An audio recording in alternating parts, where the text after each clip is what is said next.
and cold and calculatedly threw his 4 children off the Dauphin Island Bridge. Ryan Fan, 3 years old. Hannah Long, 2 years old. Lindsay Long, 1 year old. And Danny Long, 4 months old. A cold-blooded killer's life is spared. Lam Luong, the guy who viciously threw his 4 children from the Dauphin Island Bridge, getting life behind bars without parole. This horrifying crime happening back in 2008. Luong was convicted and sentenced to die in 2009, but earlier this year, his defense team arguing that Luong is ineligible for execution because of intellectual disabilities, and the state of Alabama agreed. It's a story many people won't soon forget, affecting just about everyone locally and also across the country. So many people involved with this case. And tonight, our Tyler Finger talked to the former lead investigator. Tyler, why was Luong's death sentence overturned? Yeah, Lenise and Byron here at the courthouse in downtown Mobile. The news is a win for defense attorneys who've been working to spare his life. But for people close to the case, the news today shows the failures of the justice system. One of the most notorious killers in Alabama won't be put to death. Lam Luong committed one of the most heinous murders in Alabama history, where he took 4 children,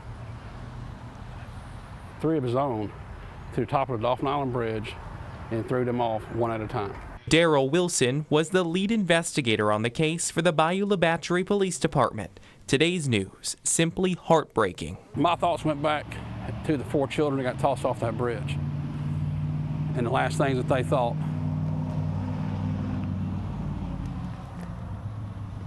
that's where my heart's always been. The Supreme Court says it's unconstitutional to execute the intellectually disabled. Wilson, who painstakingly assembled the case a decade ago, says it was cut and dry and life in prison isn't fair. I think it's a miscarriage of justice, not just for the family. I mean, granted, they are the main victims here along with the children, but this is a miscarriage of justice for the entire U.S. The move is creating an outcry in the community.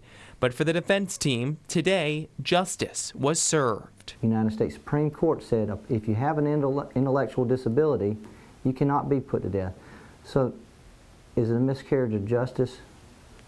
I would say not. Back with Wilson, while he retired from law enforcement more than 5 years ago, Luong's case has stuck with him. Tonight, he's hoping something is learned from what happened today. At the end of the day, the American justice system is still the best in the world. But we have problems with it that need to be fixed. And this is a prime example. I reached out to the Department of Corrections today to find out when Luong may be moved off death row. They say that will happen once they are officially notified about today's announcement.